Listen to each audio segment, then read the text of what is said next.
உறவுகள் அனைவருக்கும் வணக்கம். நான் உங்கள் MC ராவணன். இந்த பதிவு வந்து 2 நாளைக்கு முன்னாடி ஃபேஸ்புக்கில் நிலான்னு சொல்லிட்டு ஒரு ஐடியில் ஒரு பதிவு ஒன்று பார்த்தேன். 100 வருஷத்துக்கு முன்னாடி வந்தவனா வந்தேரின்னு சொன்னால் அவன் சங்கி. சரி, ரைட்டு, அவன் சங்கி. கிட்டத்தட்ட 3000 வருஷமாக என் கூடயே வாழ்ந்து என் பழக்க வழக்கம், என் கலாச்சாரம், என் பண்பாடு, என்னுடைய கடவுளையும் ஏற்றுக்கிட்டு என்னுடைய கடவுளுக்கு சேவையும் பண்ணுறவனா ஆரியன் வந்தேரி அப்படின்னு சொன்னால் ஒன்று என்னன்னு சொல்கிறது? மங்கின்னு சொல்கிறதா இல்லை எருவமாட்டு சாணின்னு சொல்கிறதா? என்னன்னு சொல்கிறது?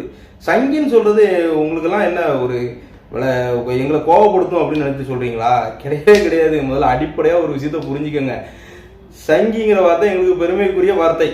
ஏன்னா வாளுக்கு பயந்தவன் லுங்கி, சோத்துக்கு செத்தவன் அங்கி, எதுக்கும் துணிஞ்சவன் தான் சங்கி.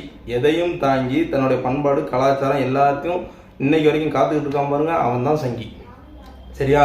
இந்த சங்கிங்கிற வார்த்தையெல்லாம் சொல்லி எங்களை கோவப்படுத்த முடியாது. அதே மாதிரி எங்களுடைய மத நம்பிக்கைகளையும் எங்களுடைய புனிதத்துவத்தையும் கேலி பண்ணி கிண்டல் பண்ணி பேசின காலங்கள்லாம் அந்த 1947 ஈர காலகட்டங்களோட அதெல்லாம் முடிஞ்சு போச்சு.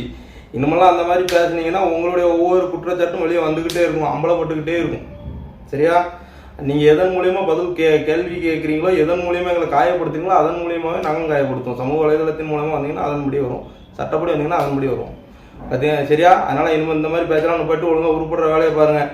மூளை மழுங்கினவன் பூரா ஒரு பக்கம் போய் சேருதா, இல்லாட்டினா சேர்றவன் பூரா மூளை மழுங்கிதே. இந்த மொத்தத்தில் ஈவராவை ஏற்றுக்கிறவனுக்கு மூளை இருக்க மாட்டேங்குது, அது மட்டும் நல்லா தெரியுது. நன்றி, வணக்கம்.